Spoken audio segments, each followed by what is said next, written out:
আমার আপনার নবী সাল্লাল্লাহু আলাইহি ওয়াসাল্লাম হযরতে মুআজ বিন জাবাল রাদিয়াল্লাহু তাআলা আনহুকে একটা দেশের কাজী বানিয়ে পাঠাচ্ছেন। তো রাসূল পাক বলছেন, আমার সাহাবী, তোমার সামনে যখন কোনো মাসআলা আসবে তুমি সেই মাসআলার সমাধান কি দিয়ে করবে? তো হযরতে মুআজ বিন জাবাল রাদিয়াল্লাহু তাআলা আনহু বলছেন, ইয়া রাসূলুল্লাহ, কিতাবুল্লাহ, আল্লাহর কোরআন দিয়ে করব।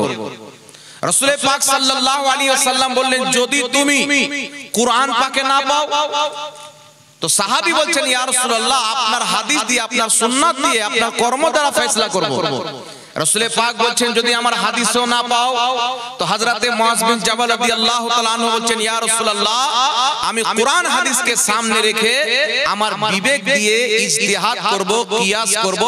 নবী পাক সাল্লাল্লাহু আলাইহি ওয়াসাল্লাম তিনাকে সমর্থন করলেন, তিনার প্রতি খুশি হয়ে তাকে পাঠিয়ে দিলেন। সুবহানাল্লাহ।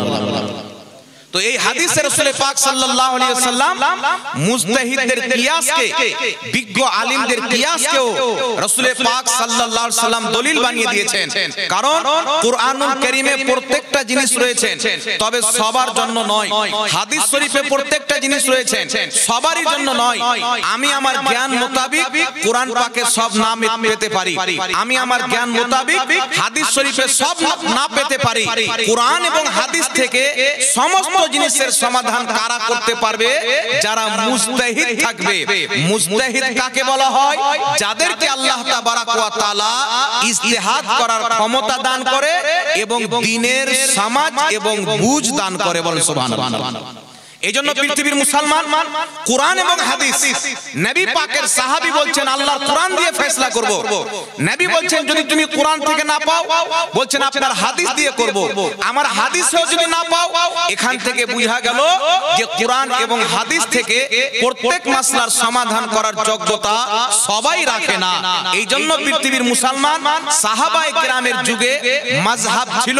হযরতে আব্দুল্লাহ বিন মাসউদ, হযরতে আব্দুল্লাহ ইবনে উমর সহ কয়েকজন সাহাবী তিনারা মুজতাহিদ ছিলেন।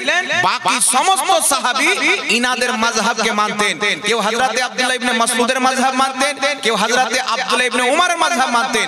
তিনাদের যুগ চলে যাওয়ার পর, তাবেঈনের যুগ আসার পরে হযরতে ইমামে আযম আবু হানিফা, ইমাম শাফি, ইমাম মালিক, ইমাম আহমদ বিন হাম্বল, ইনারা ফিকহি ইজতিহাদ করলেন আর ইনাদের মাযহাব তৈরি হলো। এই চার মাযহাব ব্যতীত হযরতে সুফিয়ান সাওরী সহ আরো একাধিক মুজতাহিদগণ মাযহাব তৈরি করেছেন। তবে তিনাদের ইজতিহাদগুলি, তিনাদের মাযহাবের মাসলাগুলি কিতাবের মধ্যে সংরক্ষণ করা হয়নি বলে তাদের মাযহাব খতম হয়ে গেছে। মাত্র চারটি মাযহাব লিখেছেন, হানাফি, শাফি, মালিকি, হাম্বলি। এই জন্য যত মুসলমান হবে তাদেরকে এই চার মাযহাবেরই কোন একটির আনুগত্য করতে হবে। এটা হচ্ছে ওয়াজিব। বলেন সুবহানাল্লাহ। চার মাযহাবের মধ্যে একটি মাযহাব মান্য করা হচ্ছে ওয়াজিব। সৌদি আরবের মাটিতে সরকারি ভাবে হাম্বলি মাযহাব লাগু করা আছে। এইজন্য পৃথিবীর মুসলমান আল আসবা ওয়ান নাসাই কিতাবের মধ্যে লেখা আছে চার মাযহাবের প্রতি উম্মতের ইজমা হয়ে গেছে। তারপর আপনার কিতাবটির নাম হচ্ছে তাফসিরে সাবির মধ্যে ইমাম সাবি লিখেছেন, যারা চার মাযহাব মান্যকারী তারাই হলো আহলে সুন্নাত ওয়াল জামাত। যদি কোনো ব্যক্তি চার মাযহাবকে না মানে, যদি সে কোরআন পড়ে দলিল দেয়, যদি সে সহিহ হাদিস পড়ে দলিল দেয়, যদি সেই সাহাবাদের উক্তি দিয়ে দলিল দেয়, সে হচ্ছে দাল্লুন মুদিল্লুন। যতই কোরআন হাদিস দিয়ে দলিল দেয়, যদি চার মাযহাবের মধ্যে কোনো একটি মাযহাবের আনুগত্য না করে, ইমাম সাবি রাহমাতুল্লাহ আলাইহি বলছেন ওই ব্যক্তি হচ্ছে পথভ্রষ্ট এবং পথভ্রষ্টকারী। এইজন্য পৃথিবীর মুসলমান সাহাবায়ে কেরামের মধ্যেও বিভিন্ন সাহাবী মুজতাহিদ সাহাবীর মাযহাবকে মেনেছেন। এখান থেকে প্রমাণিত হয় যারাকে আল্লাহ পাক ইজতিহাদ করার ক্ষমতা দিয়েছেন, তারা যেমন কোরআন হাদিস বুঝতেন, আমার মতন মৌলবি বা সাধারণ লোক কোরআন হাদিস তিনাদের মতন বুঝতে পারে না। এই জন্য তিনাদের বুঝটাকে মানার নাম হচ্ছে মাযহাব মানা। জোরে বলেন সুবহানাল্লাহ। কথা বুঝতে পেরেছেন? সৌদি আরবের একজন শেখ, যারা মাযহাব মানে না তারা তাকে মাথার তাজ মনে করে, যার নাম হচ্ছে শেখ উসাইমিন। ইনি একটি কিতাব লিখেছেন আল উসুল বলে। এই কিতাবের মধ্যে লিখেছেন যারা কোরআন হাদিস থেকে ইজতিহাদ করে মাসলা বের করার সমর্থন রাখে না, ক্ষমতা রাখে না, বিদ্যা রাখে না, তাদের জন্য মাযহাব মানা হচ্ছে ফরজ। আমরা তো ওয়াজিব বলি, কিন্তু যারা মাযহাব মানে না তাদের বড় শেখ লিখছে ফরজ। এইজন্য পৃথিবীর মুসলমান যেই রকম কোরআন এবং হাদিস আবু হানিফা রাহমাতুল্লাহ আলাইহি, ইমাম শাফি রাহমাতুল্লাহ আলাইহি চার মাযহাবের ইমাম বুঝতেন, এই রকম কোন ব্যক্তি বুঝতে পারে না। একটু জোরে বলেন সুবহানাল্লাহ। এইজন্য আমরা মাযহাব মানি। এইবার কথা শুনেন, আল্লাহ পাক নবীর আনুগত্য করতে বলেছেন, তো রাসূল পাক সাল্লাল্লাহু আলাইহি সাল্লামের হুকুম কোথায় পাওয়া যাবে? হাদিস শরীফে পাওয়া যাবে। নবী কি বলেছেন, নবী পাক কি করেছেন, নবী কোনটাকে সমর্থন করেছেন, কোনটাকে সমর্থন করেনি, এটা হাদিসে পাওয়া যাবে। তো যেমন কুরআন মানা ফরজ, তেমন নবী মুস্তাফার হাদিস মানাও ফরজ। কথা হচ্ছে, কেউ যদি কোরআনকে অস্বীকার করে কাফির হয়ে যাবে, কেউ যদি হাদিসকে অস্বীকার করে কাফির হয়ে যাবে, তেমনি কেউ ইজমাকেও যদি অস্বীকার করে সেই ব্যক্তিও কাফির হয়ে যাবে। তো কোরআন, হাদিস, ইজমা, কিয়াস চারোটা মানা হচ্ছে ফরজ। একটু জোরে বলতে হবে সুবহানাল্লাহ। এবার আপনাকে বলি হাদিস কাকে বলে। আমরা যখন হাদিস পাঠ করি বর্তমানে দেখতে পাওয়া যায় কিছু হাদিসকে সহিহ বলা হয়, কিছু হাদিসকে হাসান বলা হয়, কিছুকে যঈফ বলা হয়, কিছু আবার মুনকার রয়েছে, কিছু আবার মুস্তারিব রয়েছে, বিভিন্ন হাদিসের প্রকার রয়েছে। তবে একটা কথা মনে রাখবেন বিরাদ ইসলাম, হাদিস যঈফ কেন হয়? হাদিসে যঈফ কাকে বলে? যার মধ্যে সহিহ হওয়ার শর্ত পাওয়া যাবে না, সেই হাদিসটাকে যঈফ বলা যায়। একটু লক্ষ্য করে যদি আমরা দেখি বিরাদ ইসলাম, সহিহ, হাসান, যঈফ এটা কবে হলো? আল্লাহর নবীর নামে যখন কিছু লোক মিথ্যা হাদিস বানিয়ে উপস্থাপন করতে আরম্ভ করলো, মিথ্যা হাদিস বানাতে লাগলো, ওই সময়তে আল্লাহ তাবারাক ওয়া তাআলা মুহাদ্দিসদের মাধ্যম দিয়ে মিথ্যাবাদীদেরকে ছেঁটে বের করেছেন। যেমন একজন বিশ্ববিখ্যাত ইমাম যার নাম হচ্ছে ইয়াহইয়া বিন মাইন রাহমাতুল্লাহ আলাইহি, হযরত ইবনে মাইন রাহমাতুল্লাহ আলাইহি ইমাম সাহাবী সিয়ার আলামিন নুবালাতে লিখেছেন, তিনি মদিনাতে তিনার জানাজা যখন উঠে গায়েব থেকে আওয়াজ এসেছিল যে ইয়াহইয়া বিন মাইন এমন একজন নেক ব্যক্তি, যেই ব্যক্তি রাসূল পাক সাল্লাল্লাহু আলাইহি সাল্লামের নামে যারা মিথ্যাচার করত তাদের নাম নিয়ে নিয়ে তাদেরকে ছেঁটে বের করে দিয়েছেন। জোরে বল সুবহানাল্লাহ। তো ইনি যখন ইন্তেকাল করলেন তো লোকজন বললেন ইনি রাসূল পাকের প্রতি যারা মিথ্যা কথা বানতো তাদেরকে যেহেতু ছাঁটাই করেছেন তো ইনার ফজিলত তো অনেক, তো ইনাকে ওই তাখতে গোসল দেওয়া হবে যেই তাখতে মুহাম্মদ রাসূলুল্লাহকে গোসল দেওয়া হয়েছিল।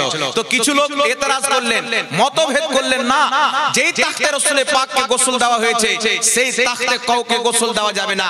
শেষের বেলা এটাই ফয়সালা হলো, নবীকে যেই তাখতে গোসল দেওয়া হয়েছিল হযরত ইয়াহইয়া বিন মাইনকে ওই একই তাখতে গোসল দেওয়া হয়েছিল। জোরে বলেন সুবহানাল্লাহ।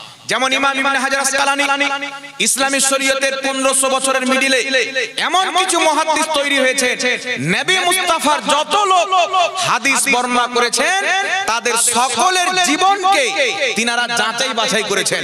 লোকটা কেমন ছিল, পরহেজগার ছিল কি ছিল না, মুত্তাকি ছিল কি ছিল না, তাকওয়া ছিল কি ছিল না, আলিম ছিল কি ছিল না, মিথ্যা বলতো নাকি, তার সরল শক্তি কেমন ছিল, তার বুদ্ধি কেমন ছিল, এক একটা লোককে যাচাই করেছেন। নবী পাকের হাদিস লাখো লোক বয়ান করেছেন আর ওই লাখো লোকের যাচাই বাছাই করেছেন বড় বড় মুহাদ্দিস। জোরে বলেন সুবহানাল্লাহ। তো যদি কোনো হাদিসে চারজন বর্ণনাকারী থাকে আর চারজন বর্ণনাকারী বিশুদ্ধ সহিহ থাকে, যাকে হাদিসের পরিভাষায় মুহাদ্দিসদের পরিভাষায় সিকা বলা হয়। সিকা মানে হচ্ছে বিশুদ্ধ রাবী, সত্যবাদী রাবী। তো একটা হাদিসের মধ্যে যদি চারজন সহিহ রাবী থাকে তাহলে হাদিসটা হবে সহিহ। আর এই চারজনের মধ্যে এমন একজন রাবী আছেন তিনি সত্যবাদী, কিন্তু তিনার মধ্যে অল্প কিছুটা দুর্বলতা ছিল, তাহলে মধ্যে মুহাদ্দিসিনে কিরাম ওই হাদিসটাকে হাসান বলে, মানে সহিহ চাইতে একটু সনদ কমজোর। কিন্তু একটা কথা মনে রাখবেন, হাদিস কোনোদিন যঈফ হয় না, সনদ যঈফ হয়। নবী পাকের হাদিসকে কেউ যদি দুর্বল বলে তার ঈমান থাকবে না, কারণ নবী মুস্তাফার কথা কোনোদিন দুর্বল হতে পারে না। কথা বুঝতে পেরেছেন? সনদ কমজোর হয়। তো কোন রাবীর মধ্যে চারজন রাবী আছে, চারটা হচ্ছেন সিকা বিশ্বস্ত রাবী, হাদিসটা সহিহ হয়ে গেল। তার মধ্যে একজন সামান্য পরিমাণে দুর্বল আছে, হাদিসটাকে হাসান বলে দেওয়া হলো। তার মধ্যে একজন আছেন যে একেবারে যঈফ রাবী, দুর্বল বর্ণনাকারী, মাঝে মাঝে ভুল করে দিত বা তার কোনো পরিচয় পাওয়া যায় না, তাহলে এই হাদিসটাকে মুহাদ্দিসিনে কিরাম যঈফ বলে দিলেন। কিন্তু মনে রাখবেন, হাদিসের সনদ যদি যঈফ হয় তবুও নবীর হাদিস, হাদিসের সনদ যদি হাসান হয় তবুও নবীর হাদিস। হাদিসের সনদ যদি সহি হয়, হাদিসটা কিন্তু নবী মুস্তাফার রাবির মধ্যে দুর্বলতা থাকতে পারে, হাদিসের মধ্যে কোনো দুর্বলতা নাই। কথা বুঝতে পেরেছেন? এখানে একটা কথা বুঝতে হবে, আকীদার ক্ষেত্রে, হুকুম আহকামের ক্ষেত্রে সহি হাদিস হতে হবে। কি হাদিস হতে হবে? সনদ সহি লাগতে হবে। আর যদি হাসান হাদিস থাকে এটাও হুজ্জাত, এটাও দলিল, কিন্তু আকীদার ব্যাপারে যঈফ হাদিস চলে না। কথা বুঝতে পেরেছেন?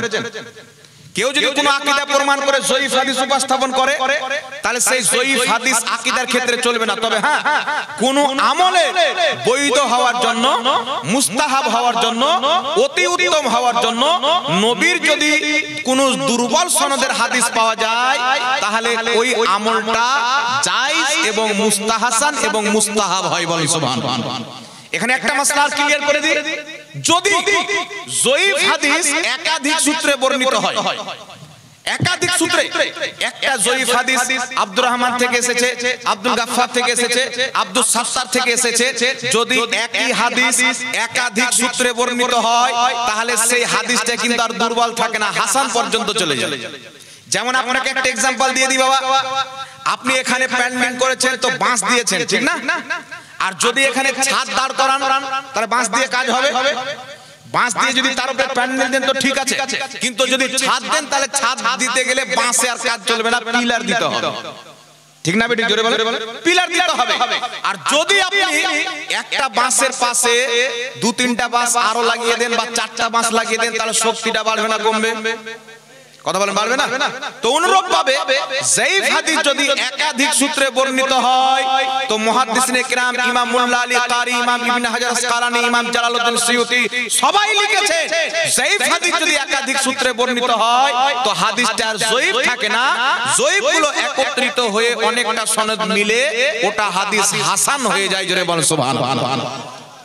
অনুরূপ ভাবে যদি কোনো হাদিস, হাসান হাদিস একাধিক সূত্রে বর্ণিত হয়, একটা হাসান হাদিস আছেন একাধিক সূত্রে বর্ণিত হলো, তাহলে যঈফ হাদিস যেমন একাধিক সূত্রে বর্ণিত হলে হাসান হয়ে যায়, তেমনি হাসান হাদিস যদি একাধিক সূত্রে বর্ণিত হয়, তো সেটার হাসান থাকে না, ওটা সহি হয়ে যায়। সুবহানাল্লাহ। কথা বুঝতে পেরেছেন বাবা? এইবার এখানে একটা কথা মনে রাখবেন, বর্তমান জামানাতে কেউ যদি কোনো মুস্তাহাব আমল করে, তো তার কাছে দলিল চাওয়া হয় ফরজে। সহি হাদিসে আছে, সহি হাদিসে আছে, তো সহি হাদিসে থাকলে সেটাকে তো আর আমরা মুস্তাহাব বলতাম না, ফরজ বলতাম। ফরজের জন্য, ওয়াজিবের জন্য মজবুত দলিল লাগবে। আর মুস্তাহাব হওয়ার জন্য যদি নবীর একটা দুর্বল হাদিস পাওয়া যায়, দুর্বল সনদের হাদিস, ওটাতে হাসান বা সহি দুর্বল হাদিস পাওয়া যায়, তাহলে সেটাতে আপনার কোনো আমলের বৈধতা এবং মুস্তাহাব হওয়া প্রমাণ হবে। বলেন সুবহানাল্লাহ। যেমন আপনাকে কয়েকটি রেফারেন্স দিয়ে দিয়ে একটু ধ্যান দিয়ে শুনবেন। বিশ্ববিখ্যাত ইমাম নববী রাহমাতুল্লাহ আলাইহি নিজের কিতাব আল আযকারের মধ্যে লিখেছেন, সমস্ত মুহাদ্দিস একমত, যদি হাদিসের সনদ যঈফ হয় আর সেই যঈফ হাদিসে কেউ যদি আমল করতে চায়, সমস্ত মুহাদ্দিস একমত যে যঈফ হাদিসের প্রতি আমল করা এটা হচ্ছে জায়েজ এবং মুস্তাহাব। জোরে বলেন সুবহানাল্লাহ। মুস্তাহাব কাকে বলে? যেটা করলে নেকি কিন্তু না করলে গুনাহ। অনুরূপ ভাবে চলে আসেন ইমাম ইবনে হাজার মক্কি রাহমাতুল্লাহ আলাইহি নিজের কিতাব ফাতাওয়া হাদিসিয়ার মধ্যে লিখেছে, যেটা বেইরুত লেবানন থেকে প্রকাশ হয়েছে। ইমাম ইবনে হাজার মক্কি ফাতাওয়া হাদিসিয়াতে লিখছেন, যদি হাদিস যঈফ হয়, যদি হাদিস মুনকার হয়, যদি হাদিস মুদাল হয়, যদি হাদিস মুরসাল হয়, যদি হাদিস মুনকাতা হয়, যতক্ষণ পর্যন্ত হাদিসটা জাল হবে না, যায়ফুন জিদ্দা অতিরিক্ত পর্যায়ে যদি দুর্বল হাদিস হয়, তবুও তার প্রতি আমল করা যায় এবং মুস্তাহাব। জোরে বলেন সুবহানাল্লাহ। কথা বুঝতে পেরেছেন বাবা? এরকম হাজার রেফারেন্স দেওয়া যেতে পারে। ইমাম মুল্লা আলী কারি মিরকাতের মধ্যে লিখেছেন যায়ফ হাদিসে আমল করা যায়। ইমাম বদরুদ্দিন আইনি শারহে বুখারী উমদাতুল কারির মধ্যে লিখেছেন দুর্বল হাদিসে আমল করা যায়। ইমাম ইবনে হুমাম ফাতুহুল কাদিরের মধ্যে লিখেছেন দুর্বল হাদিসে আমল করা যায়। ইমাম ইবনে হাজার আসকালানী লিখেছেন দুর্বল হাদিসে আমল করা যায়। ইমাম নববী আল আযকারে লিখেছেন দুর্বল হাদিসে আমল করা যায়। বিশ্ববিখ্যাত ইমাম ইবনে হাজার মক্কি ফাতাওয়া হাদিসিয়াতে লিখেছেন দুর্বল হাদিসে আমল করা যায়। বর্তমান বর্তমান জামানাতে যারা বলে জয়ীফ হাদিসে আমল করা যাবে না, তারা নিজেকে আহলে হাদিস বলে দাবি করেন। আহলে হাদিসদের কিতাব মিরআত, এই কিতাবের মধ্যে ওবাইদুল্লাহ মুবারকপুরি লা মাযহাবিদের ইমাম লিখেছেন জয়ীফ হাদিসে আমল করা যায়। তাদেরই কিতাব ফাতাওয়া নাজিরিয়ার মধ্যে লেখা আছে গায়র মুকাল্লিদের কিতাব, হাদিসের সনদ যদি জয়ীফ হয় কোন আমলের বৈধ হওয়ার জন্য, মুস্তাহাব হওয়ার জন্য ওই হাদিসের প্রতি আমল করাই যথেষ্ট। জোরে বলুন সুবহানাল্লাহ। জয়ীফ হাদিসে যথেষ্ট। ফাতাওয়া আহলে হাদিসের মধ্যে আহলে হাদিসদের গুরু ওবাইদুল্লাহ মুবারক আপনার আব্দুল্লাহ রুকড়ি আহলে হাদিসদের গুরু ফাতাওয়া আহলে হাদিসের মধ্যে লিখতেছেন যে শাবে বারাতের রোজা রাখা এটা মুস্তাহাব, আফজাল, উত্তম কাজ। যদিও হাদিসটা জয়ীফ, তবে জয়ীফ হাদিসের প্রতি আমল করা সঠিক। জোরে বলুন সুবহানাল্লাহ। তাদের অসংখ্য কিতাবে রেফারেন্স দেওয়া যেতে পারে যে দুর্বল হাদিসে আমল করা এটা জায়েজ এবং মুস্তাহাব, নেকির কাজ, সওয়াবের কাজ। এই বিষয়ে সমস্ত মুহাদ্দিস একমত আছেন। এইজন্য পৃথিবীর মুসলমান যদি কোনো ব্যক্তি জয়ীফ হাদিসকে অস্বীকার করে, তাহলে তার প্রতি কি ফতোয়া লাগু হবে? তার প্রতি কি ফতোয়া লাগু হবে? যদি কোনো ব্যক্তি কোনো জয়ীফ হাদিসকে নবী পাকের হাদিস মনে করে অস্বীকার করে, তাহলে তার ঈমান থাকবে না। নবীর হাদিস মনে করে কোন দুর্বল হাদিসকে যদি অস্বীকার করে, তার ঈমান থাকবে না। আর যদি সনদ দুর্বল মনে করে অস্বীকার করে দেয়, তাহলে তার প্রতি কি ফতোয়া হবে আমি আপনাকে শুনিয়ে দিচ্ছি। একটা হাদিস থেকে শোনাচ্ছি, যে হাদিসটা আপনার কিতাব হচ্ছে, কোন কিতাবের মধ্যে লেখা আছে? ইমাম ইবনে আসাকির তারিখে দামিশকের প্রথম খণ্ডে 75 পৃষ্ঠার মধ্যে লিখেছেন। ইমাম সিউতি রাহমাতুল্লাহ আলাইহি নিজের কিতাব লা আলিল মাসনুয়ার মধ্যে এই হাদিসটিকে উল্লেখ করেছেন। একজন বিশ্ববিখ্যাত মুহাদ্দিস ছিলেন। সেই মুহাদ্দিস জিনার অসংখ্য কিতাব লেখা আছে, যিনি বহুত মর্যাদাশীল ব্যক্তি ছিলেন। শনিবার এবং রবিবারে হেজামা করা যাবে না। শরীর থেকে যে আপনার খারাপ রক্ত বের করা হয়, নবী পাকের একটি দুর্বল হাদিস আছে যে আমি রেফারেন্স দিলাম এই কিতাবের মধ্যে, যে শনিবার এবং রবিবারে নিজের শরীর থেকে ওই খারাপ রক্ত বের করা যাবে না। কিন্তু তার সনদ হচ্ছে জয়ীফ। তো একজন মুহাদ্দিস আছেন, বহুত বড় মুহাদ্দিস, তিনি উনার শরীর থেকে রক্ত বের করার মানে প্রয়োজন ছিল। তো উনি মনে করলেন যে জয়ীফ হাদিসে আছে যে শনিবার রবিবারে রক্ত বের করা যাবে না, হাদিসটা তো সনদ তো দুর্বল, তারপর আমল না করলে কি হবে? তখন তিনি রবিবারে কি করলেন? নিজের শরীর থেকে খারাপ রক্ত বের করলেন। আর নবী পাকের হাদিসে আছে কেউ যদি শনিবার বা রবিবারে নিজের শরীর থেকে খারাপ রক্ত বের করে, তাহলে সেই ব্যক্তির শরীরে সাদা রোগ হবে, চামড়া সাদা হয়ে যাবে। হাদিসের সনদ দুর্বল। সেই মুহাদ্দিস দুর্বল মনে করে রবিবারে শরীর থেকে রক্ত বের করেছেন। রক্ত যখন বের করেছেন, আস্তে আস্তে তিনার পুরো শরীরে সাদা রোগ ঘিরে নিল, পুরো শরীরে। জয়ীফ হাদিসকে অস্বীকার করলে আল্লাহর পক্ষ থেকে আযাব নাজিল হয়েছে। আর যদি এই দুনিয়াতে আল্লাহ ছাড় দেয়, তাহলে কবর আর হাসরে কিন্তু আল্লাহ ছাড় দিবে না। একটু লক্ষ্য করে শুনেন, ওই মুহাদ্দিস ইমাম নিশাপুরী রাহমাতুল্লাহ আলাইহি শুয়ে আছেন, উনার শরীরে সাদা দাগ ছড়িয়ে গেছেন। রাতের বেলা নবী পাক সাহিবে লাওলাক সাল্লাল্লাহু আলাইহি সাল্লাম আমার আপনার নবী স্বপ্নে এসেছেন। আচ্ছা, এখানে একটা মাসলা ক্লিয়ার করি, আমার নবীর স্বপ্ন মিথ্যা হতে পারে? শয়তান আমার নবীর রূপ নিয়ে আসতে পারে? সহিহ মুসলিমের হাদিস, রাসূল পাক বলেন মান রাআনি ফিল মানাম ফাকাদ রাআল হক, যেই ব্যক্তি স্বপ্নে আমাকে দেখলো সেই ব্যক্তি সত্যি আমাকে দেখলো। নবী পাক বলেন আমার রূপ নিয়ে শয়তান করি স্বপ্নে এসে ধোঁকা দিতে পারে না। দয়ার নবী ইমাম নিসাপুরী স্বপ্নে এসেছেন, আসার পরে বলছেন যে তুমি আমার হাদিসকে কেন হালকা মনে করলে? বললেন হুজুর তার সনদ তো দুর্বল, সনদ তো জয়ীফ। নবী পাক বললেন সনদকে কেন দেখলে? তুমি এটা দেখলে না যে ওটা আমার হাদিস? ওটা আমার হাদিস, তুমি এটা দেখলে না? সেই মুহাদ্দিস বলছেন ইয়া রাসূলুল্লাহ আমি তওবা করতেছি, আগামী কাল হবে না। যখন তিনি তওবা করলেন, নবী পাক তিনার শরীরে হাত বুলিয়ে দিলেন। সকালবেলা জাগতেছেন তো শরীরে আর কোনো অসুখ নাই। জোরে বলেন সুবহানাল্লাহ। এটা একাধিক কিতাবের মধ্যে আরো নারে তাকবীর, নারে তাকবীর, নারে রিসালাত, মাসলাকে আলা হযরত, মাসলাকে আলা হযরত, জশ্ন ঈদ মিলাদুন নবী মুফতি জাহাঙ্গীর আলম সাহেব। একাধিক কিতাবের মধ্যে বর্ণিত হয়েছে। আমি কয়েকটি তারিখে দামিশ লা আলিল মাসনুয়া কিতাবে আপনাদেরকে রেফারেন্স দিলাম। তো এখান থেকে স্পষ্ট বোঝা গেল যে জয়ীফ হাদিসকে যারা হাওয়া মনে করে উড়িয়ে দেয়। আরেকটা আপনাকে কথা বলে দিচ্ছি শুনেন, চার মাযহাব মাযহাবের একমত, ইমাম শাফির মাযহাব হোক, ইমাম আবু হানিফার মাযহাব হোক, শাফি, হানাফি সকলের নিকটে সহিহ হাদিস হচ্ছে ইনাদের মাযহাব, আর যঈফ হাদিস আমলের ক্ষেত্রে আমল করা যায়। জোরে বল সুবহানাল্লাহ। ইমাম আযম আবু হানিফার নিকটে, ইমাম শাফির নিকটে ইনাদের বক্তব্য হচ্ছে সহিহ হাদিস হচ্ছে আমাদের মাযহাব, আর যঈফ হাদিস ফাজাইল আমলে গ্রহণযোগ্য। কোন জিনিসের বৈধ হওয়ার জন্য, মুস্তাহাব হওয়ার জন্য যঈফ হাদিস আমল করা যায়। ইমাম বদরুদ্দিন আইনি উমদাতুল কারির মধ্যে লিখছেন, কোন রাসূল পাকের মুজিজা যদি যঈফ হাদিস দিয়ে প্রমাণিত হয়, বা কোন আমলের ফজিলত প্রমাণিত হয়, বা ইসলামের কোন সৌন্দর্য প্রমাণিত হয়, তো মুহাদ্দিসিনে কিরাম বলছেন দুর্বল হাদিস স্টেজে বয়ান এটা শরীয়তে জায়েজ আছে, কারণ দুর্বল হাদিস ও মুহাম্মদ রাসূলুল্লাহর হাদিস। জোরে বল সুবহানাল্লাহ। আমি তো মুহাদ্দিসদের যদি রেফারেন্স দিই 50টার অধিক হয়ে যাবে, মাত্র কয়েকজনের নাম নিলাম। আর যারা বিরোধী যঈফ হাদিসকে মানতে চায় না, তাদের বাপদাদার কিতাব থেকেও রেফারেন্স দিয়ে দিলাম, যেন তারা নিজের বাড়ির আয়নাটাকে দেখে নেয়। এইবার চলে আসছেন বিরাদ ইসলাম, হাসান হাদিস গ্রহণযোগ্য, তারপরে সহিহ হাদিস গ্রহণযোগ্য। বর্তমানে কিছু লোক আছে যারা নিজেকে গায়র মুকাল্লিদ বলেন, সহিহ হাদিসের পর খালি সহিহ হাদিসের দোহাই দেয়। যদি তিনাদের আকীদার খেলাফ কোন সহিহ হাদিস যায়, তাদের রুলস হচ্ছে কোন রকম করে তাকে দুর্বল বানাও। আর যদি কেউ হাসান হাদিস দেয়, তারা বলে সহিহ হাদিস দাও, মানে কখনো কখনো হাসান হাদিসকে অস্বীকার করে দেয়। এই জন্য পৃথিবীর মুসলমান মনে রাখবেন, যঈফ হাদিসকে অস্বীকার করলে যদি এই অবস্থা হয়, তাহলে হাসান সহিহ হাদিসকে অস্বীকার করলে ঈমান থাকবে? এই কথা বলেন, আল্লাহ ছাড় দিবে? এই জন্য যারা যঈফ বলে হাদিস উড়িয়ে দিতে চায়, এদের পাশে পর্যন্ত ছাড়টা নেবেন না।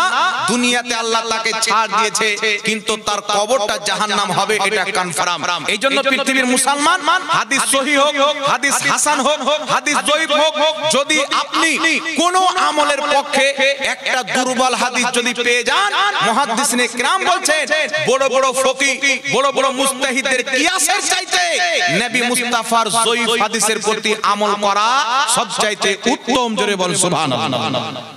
একজন মুজতাহিদ যদি বলে যে এই দিকে যেতে হবে, আর নবী পাকের দুর্বল সনদের একটা হাদিস যদি বলে না এই দিকে যেতে হবে, মুহাদ্দিসিনে কিরাম বলছেন কিয়াস বাদ দিতে হবে, নবীর দুর্বল হাদিস মানতে হবে।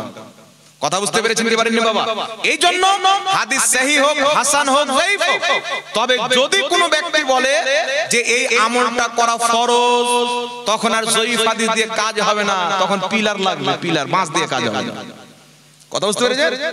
তখন আর পিলার দিয়ে কাজ হবে, বাঁশ তার লাগবে না, বাঁশ দিয়ে কাজ হবে না, তখন সহিহ হাদিস লাগবে। ওয়াজিব যদি বলে, তখন সহিহ হাদিস লাগবে। কিন্তু কেউ যদি বলে যে ভালো কাজ, মুস্তাহাব, করলে নাকি, আর যদি যঈফ সনদের হাদিস দেয়, ওটাই যথেষ্ট। জোরে বল সুবহানাল্লাহ। আর অস্বীকার করলে সখত আযাবের মুস্তাহিক হবেন, যার রেফারেন্স আপনাদেরকে আমি দিয়ে দিয়েছি। এইবার চলে আসেন বিরাদর ইসলাম, হাদিস আমরা মানবো কেমন করে? মুহাদ্দিসিনে কিরাম কিতাবে রুলস বয়ান করে দিয়েছেন, তাদের রুলস মোতাবেক আমরা হাদিস মানি। যারা বলে মাযহাব মানি না, তাদের ক্ষমতা নাই যে ইমামদের মাযহাব মানা বাদ দিয়ে কোন একটা হাদিসকে সহিহ প্রমাণ করবে, কোন একটা হাদিসকে যায়ীফ প্রমাণ করবে। যদি মুহাদ্দিসিনে কিরামের ইজতিহাদকে, তিনাদের মেহনতকে, তিনাদের মাযহাবকে বাদ দেওয়া যায়, তাহলে কেউ প্রমাণ করতে পারবে না। এই জন্য পৃথিবীতে কোনো মৌলবি নাই যে মাযহাব মানে না। কেউ ক্লিয়ার বলে যে আমি মানি, আর কেউ মুনাফিকি করে মানুষকে ধোঁকা দেয়।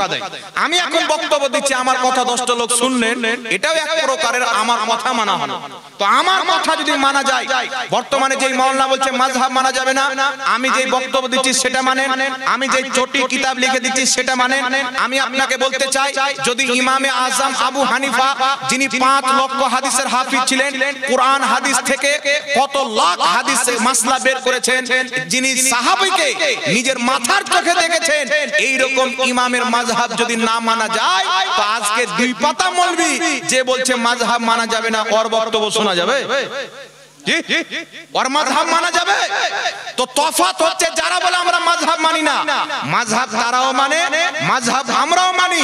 আমরা বিশ্ববিখ্যাত তাবেঈ, যাদের জাহান্নামের আগুন হারাম আমার নবী করে দিয়েছেন তিরমিজির হাদিসে, যে যারা সাহাবীকে দেখেছেন তাদেরকে জাহান্নামের আগুন স্পর্শ করতে পারবে না। আমরা জান্নাতি আবু হানিফার মাযহাব মানি। আর যারা বলে মাযহাব মানি না, তারা বর্তমানের বাংলা পড়নেওয়ালা মোল্লার মাযহাব মানে। কিন্তু মাযহাব তারাও মানে, মাযহাব আমরাও মানি। এইজন্য বিরাদর ইসলাম, হাদিস যদি যঈফ হয় মুস্তাহাব হওয়ার জন্য যথেষ্ট। আপনারা বুঝতে পেরেছেন? এবার একবার দুরূদ শরীফ পাঠ করেন, আল্লাহুম্মা সাল্লি আলা সাইয়্যিদিনা মাওলানা মুহাম্মদ ওয়া আলা আলি সাইয়্যিদিনা মাওলানা মুহাম্মদ। যাই হোক বিরাদর ইসলাম, অল্প সময় এবার মিলাদুন নবীর টপিকটা নেন। আমি হাদিসের ব্যাপারে এটা অল্প সময়ে বুঝিয়ে দিলাম 20-25 মিনিটে হালকা করে। বিস্তারিত আলোচনা করলে একটা টপিকে 2-3 ঘন্টা লাগবে।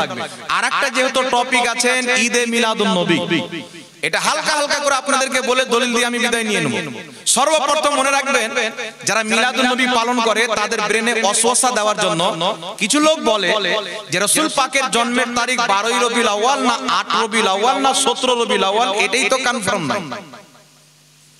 তাহলে 12 তে কি করে মানাবো? এটাই তো কনফার্ম নাই।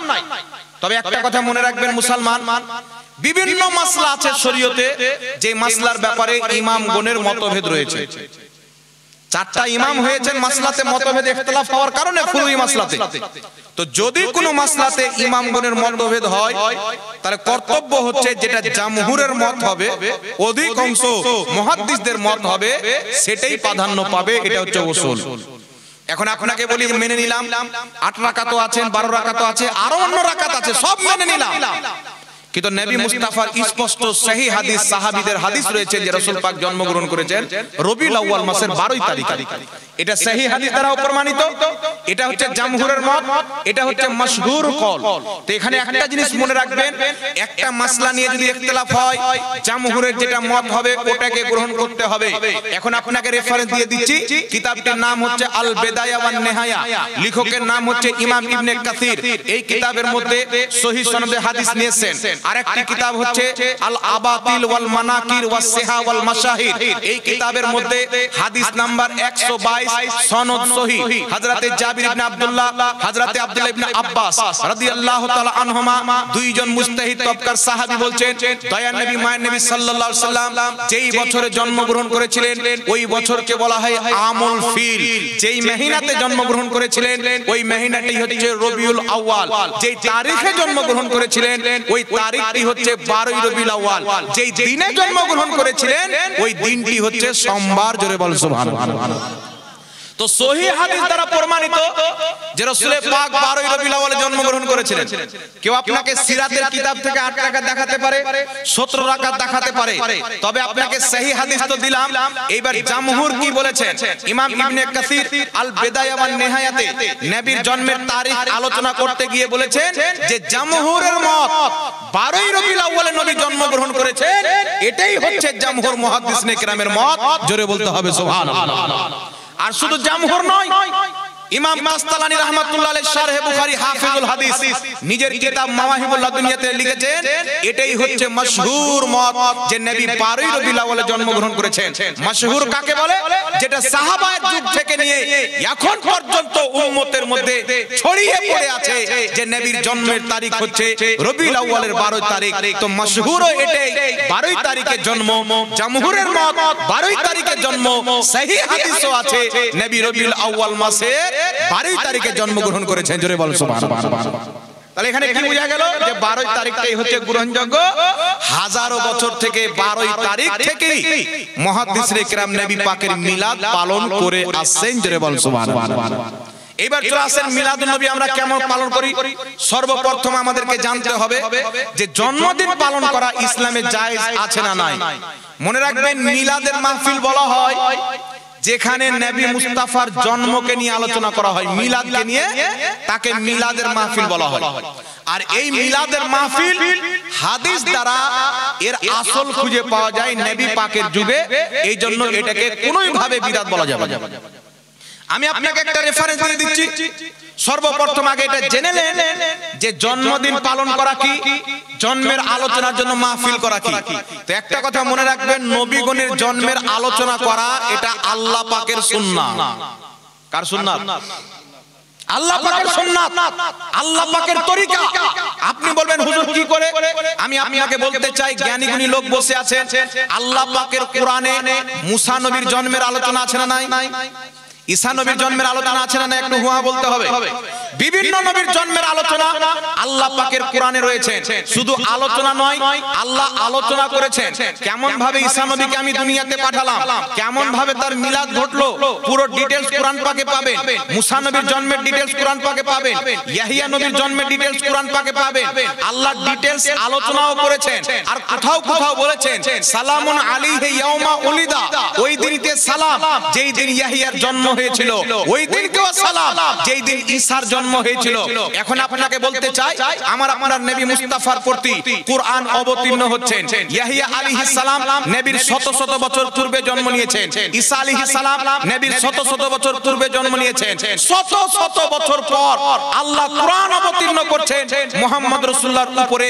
আর আল্লাহ পাক সেই কুরআনে তিনাদের মিলাদের আলোচনা করছেন, জন্মের দিনকে সালাম দিচ্ছেন। এই কুরআন থেকে বোঝা যায় আল্লাহ পাক বুঝিয়েছেন যে নবীগণের জন্মের হাজারো বছর পর নবীদের মিলাদের আলোচনা করা এটা আল্লাহর কোরআনের তরিকা। জোরে বলেন সুবহানাল্লাহ। তাহলে যেই কাজটা আল্লাহ কোরআন পাকে করেছেন, আপনাদের বিবেক কি বলে ওটা কি বিদআত হতে পারে? কথা বলতে হবে। যেটা আল্লাহ কোরআনে করেছেন যদি জন্ম নিয়ে আলোচনা করা ভাই বিদআত হতো, তো আল্লাহ কি করে কোরআন পাকে আলোচনা করলেন?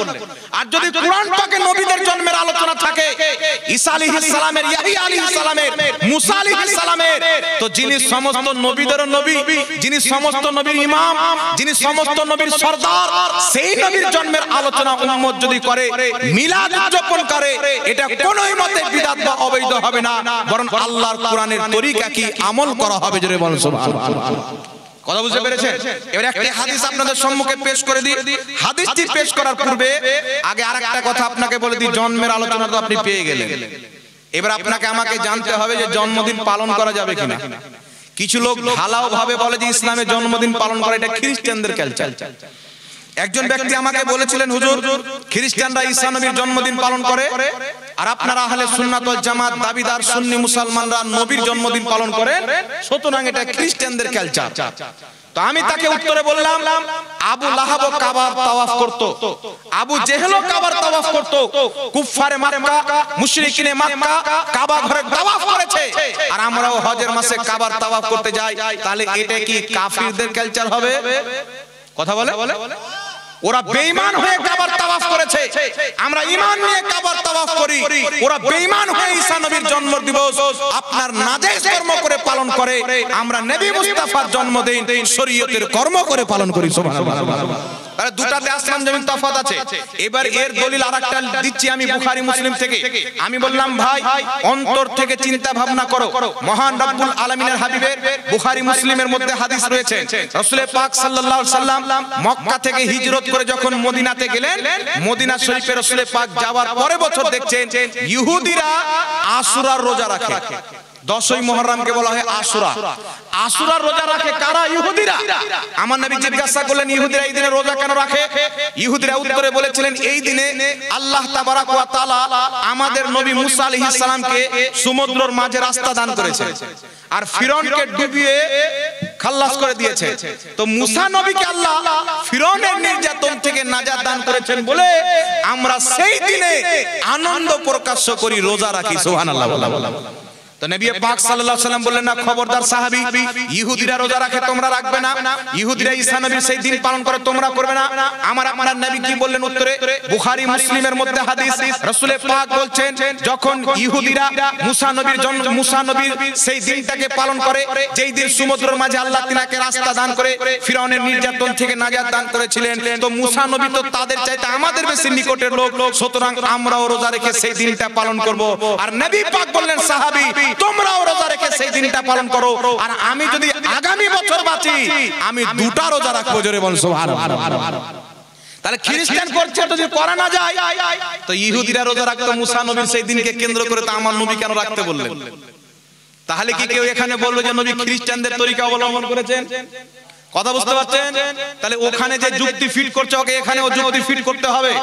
মনে রাখবেন পৃথিবীর মুসলমান, এই জন্য এখান থেকে কি বুঝা গেল? এখান থেকে আমি কিছু বুঝাইতে চাইবো না। আপনাকে কে বুঝিয়েছেন? ওয়াহাবি হোক, খ্রিস্টান ওয়াহাবি হোক, দেওবন্দি হোক, সবারই গ্রহণযোগ্য ইমাম जिनार नाम হচ্ছে ইমাম ইবনে হাজার আসকালানী রাহমাতুল্লাহ আলাইহি। এখনই জিনাদের প্রশংসা করেছি কে নবীর নামে যারা জাল হাদিস তৈরি করত তাদেরকে ছেটে দিয়েছেন, যারা নবীর নামে সহি কথা বলতেন তাদেরও তালিকা তিনারা উল্লেখ করে উম্মতে মুসলিমাকে জাল হাদিস থেকে হেফাজত করেছেন। এই ইমাম ইবনে হাজার আসকালানী তিনাদের মধ্যে একজন অন্যতম ইমাম, বহুত কিতাব লিখেছেন, লাখ লাখ হাদিসের হাফিজ ইমাম ইবনে হাজার আসকালানী বুখারী মুসলিমের হাদিসকে উল্লেখ করে বলেছেন। তিনার বক্তব্য তিনার কিতাবে তো আছে। ইমাম ইসমাইল হাক্কি তাফসিরে রুহুল বায়ানে উল্লেখ করেছেন। ইমাম জালালউদ্দিন সিয়ুতি হুসনুল মাকসাদ ফি আমালিল মাউলিদে উল্লেখ করেছেন। এক ইমাম জালালউদ্দিন সিয়ুতি আল হাবিলিল ফাতাওয়াতেও ইনার বক্তব্যকে উল্লেখ করেছেন। ইমাম ইবনে হাজার আসকালানী মিলাদুন নবীকে টার্গেট করে বলছেন, হে পৃথিবীর মানুষ, মুসা আলাইহিস সালামের মান্যকারী মুসা নবী যে সমুদ্রের মাঝে আল্লাহ তিনাকে রাস্তা দান করেছিলেন, তিনার দিনকে যদি পালন করতে পারে তাহলে উম্মতে মুহাম্মাদি যেই দিন নবী জন্মগ্রহণ করেছিলেন সেই দিনটা কেন পালন করতে পারবে না? যদি মুসা নবীর দিন পালন করা হয়, উম্মতে মুহাম্মাদের জন্য নবী মুস্তাফার জন্মের দিন পালন করা জায়েজ আছে। জোরে বল সুবহানাল্লাহ। এটা কে বলছেন? মুহাদ্দিস বলছেন, আমাদের মতন দুই পাতার মৌলবি। তো আমাদের আর তাদের তফাৎ হচ্ছে, তারা আজকের মৌলবীর কথা মানছে, আমরা পূর্বের মুহাদ্দিসের কথা মানি। এবার আপনার বিবেক বলে দিবে যে আজকের মৌলবি আমাকে ঠিক জায়গাতে নিয়ে যাচ্ছে না পূর্বের মুহাদ্দিস নিয়ে যাচ্ছেন। এখন প্রশ্ন হচ্ছে যে আমাদেরকে বিদাতি বলার পূর্বে ইবনে হাজার আসকালানীকে বিদাতি বলে পৃথিবীতে কারোর দম নয়। তো আমাদের সামনে যদি ডিবেট আসে বাবা, এটা অনলাইনের মাধ্যমে নয় যে সহি রাবিকে জাল বলে চালিয়ে দিলাম, ইবারত আছে এতটুকু এতটুকু বলে চালিয়ে দিলাম। আমরা any time face to face, যে কোনো ফিরকা হোক আমাদের সামনে বসতে চাক, আলহামদুলিল্লাহ আমরা রেডি আছি। Any time face to face আকীদা নিয়ে বসুক, আমরা আগে আকীদা নিয়ে বাহাস করতে চাই যে নিজেকে আগে ঈমানদার মুসলমান প্রমাণ করো। কারণ ইসলামে যারা বলেছে আল্লাহ মিথ্যা বলতে পারে তারা কোনোদিন মুসলমান হতে পারে না। যারা বলেছেন নবীর ওসিলা নেওয়া আবু জেহেলের মতন মুশরিকের কাজ, তারা কোনোদিন মুসলমান হতে পারে না। যারা বলেছে কিয়ামতের নবী কোনো সুপারিশ করতে পারে না, তারা নিঃসন্দেহে বেঈমান এবং কাফির ও মুরতাদ। সুতরাং যেই ব্যক্তি বেঈমান হবে, মিলাদুন নবী পালন করলো কি করলো না এটা আমাদের দেখার নাই। যেই ব্যক্তি বেঈমান হবে, নামাজ কিভাবে পড়লো আমাদের দেখার নাই। আমাদের দেখা হচ্ছে তার আকীদা ঠিক আছে কি নাই। যদি মুসলমান থাকে সেই ব্যক্তির সঙ্গে আমলের ব্যাপারে কথা হবে, আর যদি মুসলমানই না প্রমাণ করতে পারে তার সাথে আমল নিয়ে বসে কোনো লাভ নাই। কথা বুঝতে পেরেছেন বাবা? এবার আগে চলে আসেন, তাহলে এখানে কি বোঝা গেল? নবীর দিন উনারা পালন করতেন, নবী সমর্থন করলে মুসাকে তো আমরা বেশি মানি, আমরাও রোজা রেখে পালন করব। সুবহানাল্লাহ বলেন। এবার কেউ যদি ঢালাও ভাবে বলে যে জন্মদিন পালন করা বিদআত, নিঃসন্দেহে সেই ব্যক্তি মূর্খ ব্যক্তি, জাহিল ব্যক্তি, যতই বড় মাথাতে রুমাল থাকুক, ও ব্যক্তি মূর্খ জাহিল। আমার নবী সহিহ মুসলিমের হাদিস প্রত্যেক সোমবারে রোজা রাখতেন। জিজ্ঞাসা করা হলো যে কেন রোজা রাখেন? আমার নবী কয়েকটা কারণের মধ্যে একটি কারণ বলেছেন, ফিহি ইয়াউমা ওলিদতু, এই দিনে আমার মিলাদ হয়েছে। রোজা রেখে নবী নিজের মিলাদের দিন পালন করেছেন প্রত্যেক সপ্তাহ। বুঝা গেল জন্মদিনকে কেন্দ্র করে রোজা রাখা, রোজা রেখে জন্মদিন পালন করা, এটা নবী মুস্তাফার সুন্নাত। জোরে বল সুবহানাল্লাহ। তাহলে ঢালাও ভাবে জন্মদিন পালন করা বিদআত নাজায়েজ বলার সুযোগ আছে নাই। এখানে একটা প্রশ্ন হচ্ছে, হুজুর নবী পাক সাল্লাল্লাহু আলাইহি সাল্লাম তো সন্ধ্যা থেকে, রোজা কাকে বলে? ফজরের আগে খাওয়া দাওয়া করে আগে থেকে নিয়ে সন্ধ্যা পর্যন্ত না খেয়ে থাকা, নফসকে কন্ট্রোল করাকে রোজা বলা হয়। তো নবী না খেয়ে জন্মদিন পালন করেছেন প্রত্যেক সপ্তাহ। আপনারা বিরিয়ানি কেন করেন, পোলাও কেন করেন, খিচুড়ি কেন করেন, অমুক কেন করেন, ধমুক কেন করেন? প্রশ্ন আছে না নাই বাবা? কথা বলে। তো তারা কি খায়? এমন জিনিস খায় যে এটা বয়ান করাও যাবে না, মানে এত ঘাটিয়া জিনিস খায়। ফাতাওয়া সাত্তারিয়ার মধ্যে লিখেছেন যেই জিনিসে বাচ্চা তৈরি হয় ওটা খাওয়া যায়, লিখেছেন। খায়র, আল্লাহ হেদায়েত দান করুক। এইবার লক্ষ্য করে শুনেন বিরাদর ইসলাম, নবী পাক রোজা রাখতেন, আমরা খাওয়া দাওয়ার কেন ব্যবস্থা করি? আর একটা মাসলা আপনাকে বলে দিই, আপনার বাচ্চার যদি জন্মদিন আপনি পালন করেন, ইসলামে জন্মদিন পালন করা হারাম, ইসলামে জন্মদিন পালন করা জায়েজ। জায়েজ পদ্ধতিতে হলে জায়েজ, হারাম পদ্ধতিতে হলে হারাম। কেউ যদি ডিজে বাজায়, কেক কেটে, তালি মেরে, আরো বিভিন্ন রকম হারাম কাজ করে জন্মদিন পালন করে তো হারাম। আর সাহাবা যেভাবে পালন করতেন ওইভাবে কেউ যদি পালন করে তো জায়েজ। আল আদাবুল মুফরাদ কিতাবে ইমাম বুখারী রাহমাতুল্লাহ আলাইহি হাসান সনদে হাদিস নিয়ে এসেছেন, দয়ার নবী মায়ের নবীর সাহাবীগণ নিজের বাচ্চার জন্মকে কেন্দ্র করে বিভিন্ন সাহাবীকে দাওয়াত দিতেন, আহারের ব্যবস্থা করতেন আর তাদেরকে বলতেন আমার বাচ্চার জন্য দোয়া করে দাও। সুবহানাল্লাহ।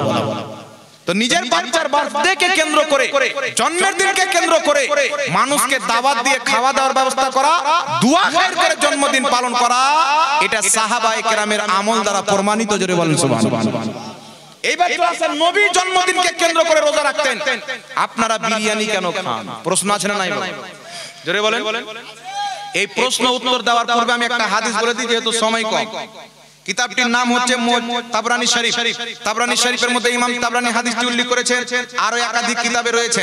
এই হাদিসটি আরেকটি কিতাবের মধ্যে রয়েছে, কিতাবটির নাম হচ্ছে মাজমুজ যাওয়াইদ।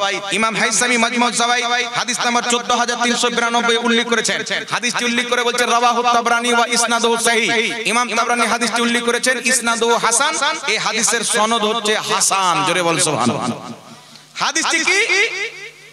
হাদিসটি হচ্ছে মায়েশা সিদ্দিকা রাদিয়াল্লাহু তাআলা আনহা থেকে বর্ণিত। আন আয়েশা ক্বালাত তাযাক্কারা রাসূলুল্লাহ সাল্লাল্লাহু আলাইহি ওয়াসাল্লাম ওয়া আবু বকর রাদিয়াল্লাহু তাআলা আনহু মিলাদাহুমা ইনদি।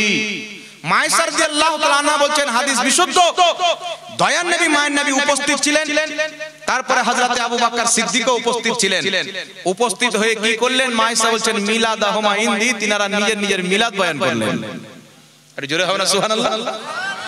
তাযাক্কারা রাসূলুল্লাহ ওয়া আবু বকর মিলাদাহুমা ইনদি, আমার নবী এবং আবু বকর সিদ্দিক মিলাদের আলোচনা করলেন। তো এখান থেকে কি বোঝা গেল? মিলাদের আলোচনার শোভা আমার নবী নিজেই করেছেন, তিনি উপস্থিত ছিলেন।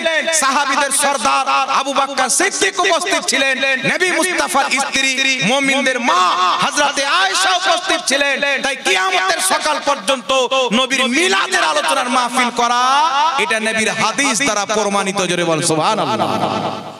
কথা বুঝে শিখেছিস বাবা? তুমি এখানে কেউ যদি বলেন না ওটা কোনো কনফারেন্স ছিল, ওটা কোনো আর কোনো মাহফিল ছিল, মা আয়েশা একবারে সিল লাগিয়ে দিয়েছেন মিলাদাহুমা, মিলাদ। এটা মিলাদের মাহফিল ছিল, অন্য মাহফিল বলার সুযোগ নাই। এই জন্য মিলাদের আলোচনার শোভা হাদিস দ্বারা প্রমাণিত। সুবহানাল্লাহ বলেন। এবার যারা মিলাদের যখন চাঁদ ওঠে লাল মরিচ লেগে যায়, আমি একটাই বার্তা দিতে চাই, সারা পৃথিবীতে যত দেওবন্দি মতের লোক হোক আর গায়র মুকাল্লিদ হোক, যারা মিলাদুন নবীর মাহফিল করলে চুলকানি হয়ে যায়, আমি কিয়ামতের সকাল পর্যন্ত চ্যালেঞ্জ দিতেছি, আমি মরে যাব, আমাদের পরে আমাদের ছাত্ররা আসবে, আমাদের ছেলেপিলে আসবে, আমাদের জামাতের তরুণ আলিমরা আসবে, এই চ্যালেঞ্জটা আমার থাকলো, যদি সারা পৃথিবীতে কোনো গায়র মুকাল্লিদ ভারতবর্ষের মাটি বানারসে এই বছর দিয়ে তাদের 35তম আহলে হাদিস কনফারেন্স হলো। কন্টিনিউ প্রত্যেক বছরে আহলে হাদিস কনফারেন্স করে 35 বছর থেকে বাংলাদেশের মাটিতে বিভিন্ন জায়গাতে সালাফি কনফারেন্স করে। আমার বেঁচে থাকা পর্যন্ত যদি কোনো সাহাবীর আমলে, তাবিঈর আমলে, মুহাদ্দিসের আমলে, নবী পাকের আমলে যদি এর কোনো একটা ইঙ্গিত দেখাইতে পারে, আমার পক্ষ থেকে তাকে 10 লাখ টাকা ইনাম দেওয়া হবে। ইনাম দেওয়া সুন্নাত। অহংকার ইনাম দেওয়া সুন্নাত। কিয়ামতের সকাল পর্যন্ত চ্যালেঞ্জ। আব্বার নামে আহলে হাদিস কনফারেন্স করলে দলিল নাই, তখন মরিচ লাগলো না। সালাফি কনফারেন্স করলে তখন মরিচ লাগলো না। আর মিলাদুন নবীর জালসা করলে মরিচ লেগে যায়, যদিও তার ভিত্তি হাদিসের মধ্যে আছে, যদিও মিলাদের আলোচনা কোরআন পাকে আছে। এখান থেকে বোঝা যায় যারা দুনিয়াদারের জন্য ধর্ম চালায় তারা দুনিয়াদারের জালসাকে জায়েজ বলে, আর যারা মুহাম্মদের মুস্তাফা সাল্লাল্লাহু আলাইহি সাল্লামের দ্বীনকে মানে তারা নবী মুস্তাফার দ্বীন পালন করে। জোরে বলেন সুবহানাল্লাহ। নারে তাকবীর, নারে তাকবীর, নারে রিসালাত, নারে রিসালাত। সবাই দাঁড়িয়ে যান। হযরত মুফতি জাহাঙ্গীর আলম সাহেব, হযরত আল্লামা আব্দুল আজিজ সাহেব, হযরত আল্লামা মুফতি আব্দুল আজিজ সাহেব, নারে তাকবীর। জশ্ন ঈদ মিলাদুন নবী নূরানি কনফারেন্স, মুফতি জাহাঙ্গীর আলম সাহেব।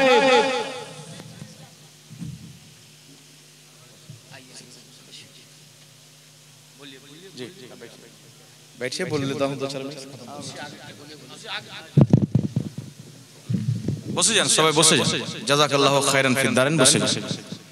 ইমাম ইবনে হাজার আসকালানী রাহমাতুল্লাহ আলাইহি ফাতহুল বারীতে লিখেছেন, আলিম ওলামার সম্মানে দাঁড়িয়ে যাওয়াটা হচ্ছে মুস্তাহাব।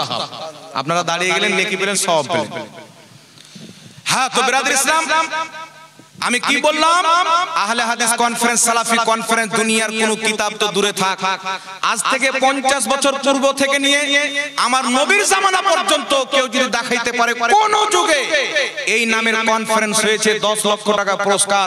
কিন্তু মিলাদের যদি শোভা দেখতে চাও, মায়েশা বলছেন তা যাকার রাসূলুল্লাহি ওয়া আবু বকরিন মিলাদাহুমা ইনদি, আবু বকর সিদ্দিক নবী মুস্তাফা আমার নিকটে উপস্থিত ছিলেন, তারা দুইজনের মিলাদের আলোচনা করলেন। বুঝা গেল মিলাদের সভা করা এটা মুস্তাফার আমল দ্বারাই তো প্রমাণিত। আর একটু জোরে হবে সুবহানাল্লাহ। তাহলে কেউ যদি আপনাকে জিজ্ঞাসা করে মিলাদুন নবী কোথায় আছে, প্রশ্ন করবেন না হাদিস কনফারেন্সে দাও, পারবেন তো প্রশ্ন করতে? যখন প্রশ্ন করে নেবেন দেখবেন যে লুঙ্গি সামনে পালাবে। এবার আরেকটা কথা আপনাকে বলে দিই, যাই হোক, নবী পাক রোজা রেখেছিলেন, তো আপনারা মক করে বিরিয়ানি কেন খান, আপনার খিচুড়ি কেন খান, আর অমুক জিনিস কেন খান? মনে রাখবেন বিরাদর ইসলাম, নবী পাক রোজা রেখেছেন। আর একটা কথা বলতে চাই আপনাকে, এখানে একটা প্রশ্ন হবে যে নবী পাক সোমবারে রোজা রাখতেন, আর আপনারা তারিখটাকে ফিক্স করেছেন 12 রবিউল আউয়াল। আপনারা 12 তারিখে ফিক্স করেছেন, আর নবী পাক সোমবারে রোজা রাখতেন। মনে রাখবেন বিরাদর ইসলাম, মুসা আলাইহিস সালামকে যেই দিন আল্লাহ নাজাত দান করেন, সেই দিনটা ছিল মুহররমুল হারামের 10 তারিখ, আর দিনটা ছিল জুমার দিন। আপনারা বলেন তো বাবা, প্রত্যেক আশুরা 10 মুহররম কি জুমাতে পড়ে? তো এখানে তারিখকে কেন্দ্র করা হয়েছে না দিনকে কেন্দ্র করা হয়েছে? তারিখকে কেন্দ্র করা হয়েছে। যাও, হয়ে গেল না, আর বেশি বুঝাতে হবে, আর বুঝার দরকার নাই। এই জন্য তারিখটাকে কেন্দ্র করে 1200 বছর থেকে ইতিহাস রয়েছে, নবীর মিলাদ পালন হচ্ছে। সুবহানাল্লাহ। এই জন্য বিরাদর ইসলাম, লাস্ট এই বক্তব্য দিয়ে আমি শেষ করে দেব। হুজুর আজিজে মিল্লাত সাহেব চলে এসেছেন, খলিফায়ে তাওসিফে মিল্লাত।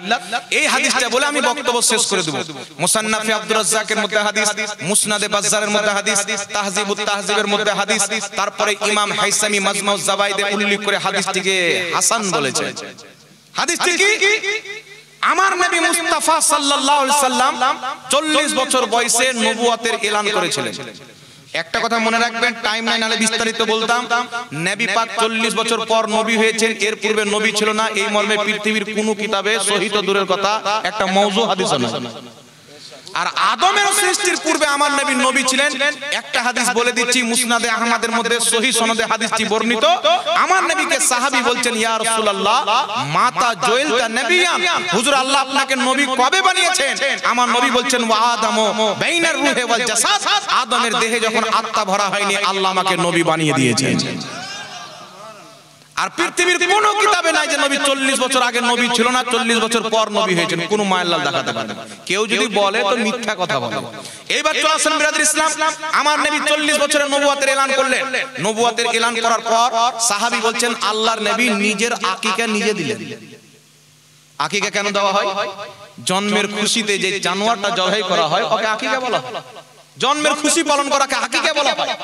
নবী পাক সাল্লাল্লাহু আলাইহি ওয়াসাল্লাম 40 বছর বয়সে নবুয়তের এলান করার পর সাহাবীদেরকে জমা করে নিজের আকিকা দিচ্ছেন, সাহাবীকে ছাগলের মাংস খাওয়াচ্ছেন। আচ্ছা, আকিকাতে যে ছাগল জবাই করা হয় খাওয়ানোর জন্য না ফেলার জন্য? খাওয়ার জন্য। তো এখন প্রশ্ন হচ্ছে, নবী পাক সাল্লাল্লাহু আলাইহি ওয়াসাল্লামের আকিকা উনার জন্মের পর 7 দিনের দিন উনার দাদা হযরতে আব্দুল মুত্তালিব দিয়ে দিয়েছিলেন। আর আকিকা তো দুইবার হয় না। ইমাম সিউতি আল হাবিলির ফাতাওয়াতে লিখছেন, হুসনুল মাকসাদে লিখছেন, নবীর আকিকা উনার দাদা 7 দিনে দিয়ে দিয়েছিলেন, আকিকা তো দ্বিতীয়বার হয় না। তাহলে 40 বছরের নবুয়তের এলান করার পর দয়ার নবী মায়ের নবী নিজের জন্মদিনকে কেন্দ্র করে ছাগল জবাই করলেন, আকিকা কেন দিলেন? ইমাম সিউতি বলছেন ওটা আকিকা ছিল না, দয়ার নবী মুস্তাফা নিজের মিলাদ পালন করেছিলেন। মিলাদ পালন করেছিলেন। এই জন্য পৃথিবীর মুসলমান ইমাম জালালউদ্দিন সিউতি আল হাবিলিল ফাতাওয়া 2 খণ্ডে বিভক্ত, বেইরুত থেকে ছাপ, প্রথম খণ্ড 230 পৃষ্ঠার মধ্যে লিখছেন, নবী পাকের জন্মের দিনকে মিলাদকে কেন্দ্র করে মানুষকে একত্রিত করে সমাবেশ করা, খাওয়া দাওয়ার ব্যবস্থা করা মুস্তাহাব সওয়াবের কাজ। ইমাম ইবনে সালেহ শামী রাহমাতুল্লাহ আলাইহি সুবুলুল হুদা ওয়া রশাদ কিতাবে লিখছেন, নবী পাকের জন্মদিনকে কেন্দ্র করে মানুষের সমাবেশ করে খাওয়া দাওয়ার ব্যবস্থা করা মুস্তাহাব কাজ, সওয়াবের কাজ। ইমাম মুল্লা আলী কারি নিজের কিতাব মাওরিদ রাবি ফি মাওলিদিন নবীর মধ্যে লিখতেছেন নবীর জন্মদিনকে কেন্দ্র করে মানুষকে জমা করে আহারের ব্যবস্থা করা এটা হচ্ছে সওয়াবের কাজ। ইমাম ইবনুল জাওজি রাহমাতুল্লাহ আলাইহি আল বায়ান ও মাওলিদিন নবী 950 বছর পূর্বে কিতাব লিখেছেন, 950 বছর পূর্বে ফতোয়া দিচ্ছেন যে নবী পাকের মিলাদ পালন করা যায়। তারপরে 84 পৃথিবীর মুসলমান কম বেশি 1200 বছর পূর্বে ইমাম ইবনে আবু শামা রাহমাতুল্লাহ ইমাম ইবনে আবু আসিম রাহমাতুল্লাহ আলাইহি 1200 বছর পূর্বে একটি কিতাব লিখেছেন কিতাব ও মাওলিদিন নবী। এই কিতাবের মধ্যে মুস্তাফার মিলাদের আলোচনা করেছেন। এইজন্য ইমাম ইবনে হাজার মক্কি জিনার বাড়ি হচ্ছেন মক্কা শরীফে কম বেশি 600 650 বছর পূর্বের ইমাম নিজের কিতাব ফাতাওয়া হাদিসিয়াতে লিখছেন যে যুগ যুগ থেকে মুসলমান আমাদের এলাকায় মক্কা মদিনাতে ঈদের চাইতে বেশি আনন্দ প্রকাশ করে মিলাদুন নবী পালন করে। এই পৃথিবীর মুসলমান ইমাম জুরকানি শারহে জুরকানির মধ্যে লিখছেন মিলাদুন নবী পালন করা যায়। বিশ্ববিখ্যাত ইমাম শাহ ওয়ালিউল্লাহ মুহাদ্দিস দেহলভী রাহমাতুল্লাহ আলাইহি ফিউজুল হারমাইন কিতাবে লিখছেন মিলাদুন নবী পালন করা যায়। ইমাম আব্দুল হক মুহাদ্দিস দেহলভী রাহমাতুল্লাহ আলাইহি নিজের তিনটি কিতাব মাদারিজুন নবুয়াত মা সাবাতা বিস সুন্নাহ আর আখবারুল আখিয়ার তিনটি কিতাবের মধ্যে লিখেছেন মিলাদুন নবী পালন করা সওয়াবের কাজ, আমরা নিজেই পালন করি। জোরে বলো সুবহানাল্লাহ। আর সবচাইতে চমৎকার কথা হলো লা মাযহাবিদের বড় আব্বা ইবনে তাইমিয়া নিজের কিতাব ইখতিদাউল সিরাতাল মুস্তাকিমের মধ্যে লিখতেছে যারা নবী মুস্তাফার জন্মদিন পালন করে নবীর মহব্বতে করে নবীর মহব্বতে মিলাদ পালন করার কারণে আল্লাহ পাক তাদেরকে প্রচুর সওয়াব দান করবে। বড় আব্বা বলছে সওয়াব দান করবে আর বেটারা বলছে বিদআত। চিন্তা করছেন? এই জন্য পৃথিবীর মুসলমান আমার জানা মতে 420 জনের চাইতে বেশি ইমাম নবী মুস্তাফার মিলাদের প্রতি কিতাব লিখে নবীর মিলাদের বৈধতা প্রমাণ করেছেন। আমরা ইমামদের কথা বলি, আমরা ইমামকে মেনে চলবো, মুহাদ্দিসকে মেনে চলবো। আজকের জাহিলদেরকে আমরা মানি না যারা বাংলা পড়ে মুফতি সেজেছে। সামনে যদি বসে তো পায়জামা গিলা খেলা। আল্লাহ এদেরকে হেদায়েত দান করুক, সকলে পড়ুন আল্লাহুম্মা আমিন। এইজন্য নবী পাক সাল্লাল্লাহু আলাইহি ওয়াসাল্লামের মিলাদ পালন করেন, এটা ভালো কাজ, মুস্তাহাব কাজ। রেলি বের করা ভালো কাজ, সাহাবারা মদিনাতে বের করেছেন। খাওয়া দাওয়ার ব্যবস্থা করেন, নবীর হাদিস থেকে ইস্তেমবাদ দলিল বের করেছেন ইমাম জালালউদ্দিন সিয়ুতি, আর বুখারী মুসলিমের হাদিস থেকে মিলাদের বৈধতা প্রমাণ করেছেন ইমাম ইবনে হাজার আসকালানী। আল্লাহ তাবারাক ওয়া তাআলা সকলকে বুঝার তৌফিক দান করুক। ওয়া আখিরু দাওয়ানা আলহামদুলিল্লাহি রাব্বিল আলামিন। আসসালামু আলাইকুম ওয়া রাহমাতুল্লাহ।